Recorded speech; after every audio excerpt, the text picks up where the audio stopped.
सुशोभित श्री परमहंस महान विभूतियों की दिव्य झांकियों को अपने मन मंदिर में बसाते हुए प्रेम सहित मिलकर बोलिए।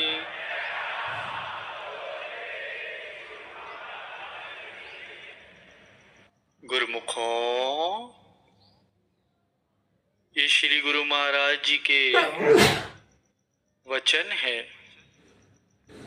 कि जिसने भी अपने एक इष्ट देव संत सद्गुरु की सेवा पूजा कर ली तो समझो उसने भक्ति के सभी साधन पूरे कर लिए। सब आए उस एक में, डाल पात फल फूल, अब पाशे कछु क्या रहा, गह पकड़ा जब मूल।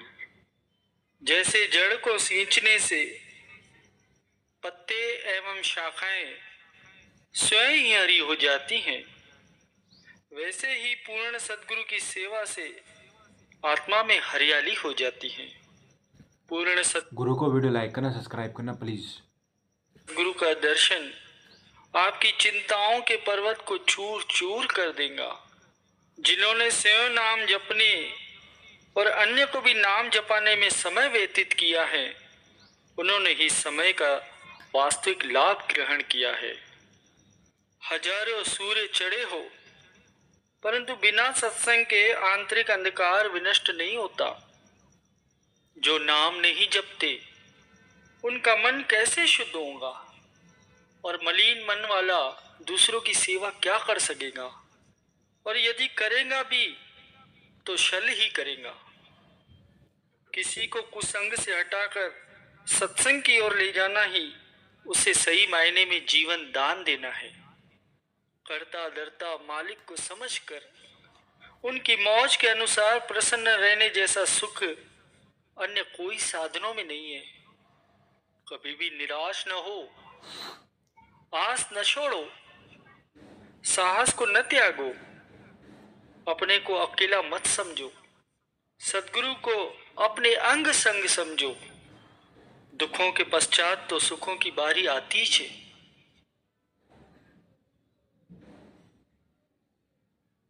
यदि कोई मनुष्य प्रतिकूल परिस्थितियां देखकर निराश होकर बैठ जाए तो उसे सफलता कैसे प्राप्त होगी। इसीलिए हमेशा ही साहस से काम लेना चाहिए। यदि कोई ये कहे कि ये काम मुझसे नहीं हो सकता, तो ये समझ जाना चाहिए कि उसे अपने मालिक की कृपा पर और उनकी दया पर विश्वास नहीं है। प्रातः उठते ही ये निश्चय करो कि सारा दिन नाम सिमरन करके प्रसन्न रहूंगा। जो पदार्थ आपके पास है ही नहीं, तो उनका सुमरन करने से मन में दुविधाएं और परेशानी होती है। इसलिए उनका सुमरन करने की अपेक्षा मालिक का सुमरन करो, ताकि जीवन आपका शांतमय हो जाए। यदि कोई भी कार्य प्रारंभ करने से पहले यह कह दोगे कि यह कार्य मुझसे नहीं होगा, तो वह हो भी नहीं पाएगा। और यदि ये कहोगे कि मालिक की कृपा से अवश्य ही हो जाएगा, तो वो पहले से ही हुआ पड़ा होगा। परिणाम की चिंता बिल्कुल मत करो। उत्तम कार्य करते चलो तो श्रेष्ठ फल प्राप्त करोगे। बुद्धिमान मनुष्य तो वही है जो मन की न मानकर सद्गुरु की मौज पर चलता है। ऐसा व्यक्ति जीवन भर सुखी रहता है और अंत में भगवान में समा जाता है। जो हर समय प्रभु से सतमार्ग दिखाने के लिए ही प्रार्थना करता रहता है, तो प्रभु उसे कभी गलत मार्ग पर चलने नहीं देते। प्रभु से कुछ मांगना चाहते ही हो तो यही उचित परामर्श है कि वे सदैव अपना सुमरन प्रदान करे, यही याचना करो। तू ही तू की बोली बोलो तो आपा भाव के आवरण ही हट जाएंगे। जो हो गया सो हो गया, और उसके साथ ही उसकी चिंता का भी त्याग कर दो।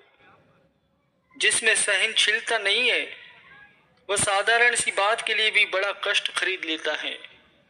जो तुम्हारी सामर्थ्य से बाहर है, उसके लिए तुम सोचना ही छोड़ दो। जैसा विचार वैसा आचार। इसीलिए सदाचारी बनने के लिए शुभ विचारों को मन में जगह दो। यदि तुम सदैव प्रसन्न रहोगे तो कई कठिनाइयां दूर से ही भाग जाएंगी। हृदय की बगिया को प्रभु नाम के पानी से सींचते ही रहो तो वो सदा हरी भरी रहेंगी और नेकी की सुगंधी चारों तरफ बिखेरते रहेंगी। सदगुरु के वचनों को कभी भूल कर भी नहीं भुलाना चाहिए। यदि कभी भूल भी जाओ तो शीघ्रता से सदगुरु से क्षमा मांगकर गुरु वचनों पर चलना प्रारंभ कर दो। सत असत विचार न कीजिए, गुरु को कथन मान सब लीजिए। इसी में ही गुरु भक्ति का संपूर्ण वेद समाया हुआ है। अपनी बुद्धि और चतुराई का त्याग कर दो। जिन बातों का आपके मन पर बोझ हो वो सब मालिक के चरणों में अर्पण कर दो, क्योंकि बोझिल मन से तो भजन अभ्यास भी नहीं हो सकता। परिश्रम अधिक से अधिक करो, परंतु चिंता बिल्कुल मत करो। दिल में सबके लिए हित की ही चाह रखो। मन की आशाओं से सदा स्वतंत्र रहो। किसी को अच्छी बात समझानी हो तो उचित समय देखकर तब समझाओ जब उस पर प्रभाव हो। तुमसे कोई शत्रुता करे उससे घृणा मत करो। स्वयं में ये संकल्प परिपक्व करो कि जिस तरफ मेरे मालिक का रुख होगा मैं तो उसी तरफ ही जाऊंगा। लाभ हानि विचारने की मुझे क्या गरज। तुम नाम का जो सुमिरन करते हो, जो कार्य तुमसे होता है वो सब उसी की शक्ति के प्रताप से होता है। सदगुरु का रात दिन यही प्रयत्न होता है कि वो अपने सेवक को सुख दे। यदि इस बात का तुम हृदय में दृढ़ निश्चय कर लोगे तो सदा ही प्रसन्न रहोगे। सेवक को मान हो तो सदैव यही हो कि मेरे तो सदगुरु पूर्ण है, मुझे तीनों लोकों में भय नहीं है। यही पूर्ण विश्वास है तो संसार की कोई भी हस्ती आपको भयभीत नहीं कर सकती। सदगुरु को अंतर्यामी समझकर बुराई से बचो। ये विश्वास रखो कि मैं जो कुछ भी करता हूं ना तो सदगुरु चैतन्य पुरुष है, वो सब कुछ देख रहे हैं। उनसे कुछ भी नहीं छिपा, ये सब कुछ जानते हैं। 68 तीर्थ गुरु के चरणों में जानो। जो आदमी बादशाह को प्रिय होता है तो दुनिया उससे कितनी नम्रता से चलती है, कितना आदर करती है उनका। और जो रूहानी बादशाह संत सदगुरु को प्रिय है उसका मान तो लोक परलोक में होता है। मनुष्य को अच्छी शिक्षा जहां से भी मिले, जिससे भी मिले, ग्रहण कर लेनी चाहिए। इसके लिए छोटा बड़ा जाति पाति का कोई प्रश्न उत्पन्न नहीं होता। उदार चित्त बनो। तंग दिल में तो प्रभु आ ही नहीं सकते। नियत को स्वच्छ और निर्मल रखो। किसी से छल कपट बिल्कुल मत करो। नाटक और सिनेमा देखने से मन में ऐसे विचार उठते हैं, ये विचार भक्ति मार्ग में उन्नति के लिए बाधा डालते हैं। इसलिए मन के विचारों को भटकने से बचाने का केवल एक ही साधन है कि उसे सत्संग की तरफ लगाया जाए। गुरु शब्द के अभ्यास से आंतरिक आंख खुलती है कि जिससे जीव सत्य असत्य को पहचान कर धोखे से बच जाता है। भगवान ने एक अटल नियम बनाया है कि जो मुक्ति प्राप्त करना चाहता है वो समय के संत सदगुरु की शरण ग्रहण करे और उनकी आज्ञा माने।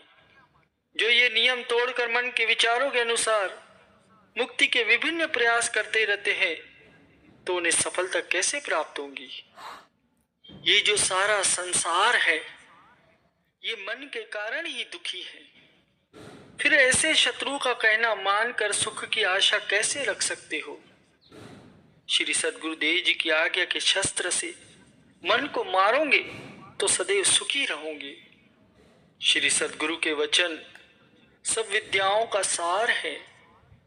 जो उन पर विश्वास करके अमल करता है वह तो अमर पद को प्राप्त करता है। ये मन सद्गुरु के वचन रूपी गुरु को वीडियो लाइक करना, सब्सक्राइब करना प्लीज। तार पर चलता है या नहीं, आठों याम यही चिंता होनी चाहिए। यदि इधर उधर विचलित हो जाता है तो उसे मोड़कर सीधे मार्ग पर ले जाना चाहिए। तुम्हारी लोग प्रशंसा करें तो तुम अहंकार बिल्कुल मत करो। जिन गुणों के कारण लोग तुम्हारी प्रशंसा करते हैं उन्हें सद्गुरु की देन समझो, उनकी महिमा का गायन करो और नम्रता पूर्वक चलो। संत महापुरुष चेतावनी देते हैं कि जो कुछ भी करो मालिक के निमित्त करो। ऐसी भावना जब तुम्हारे दिल में होंगी तो मालिक की रचना के सभी पदार्थ अपने आप तुम्हारे पीछे होंगे। जिसने अहंकार का त्याग किया है उसके लिए तो प्रभु के द्वार सदैव ही खुले हुए हैं। गुरु को वीडियो लाइक करना, सब्सक्राइब करना।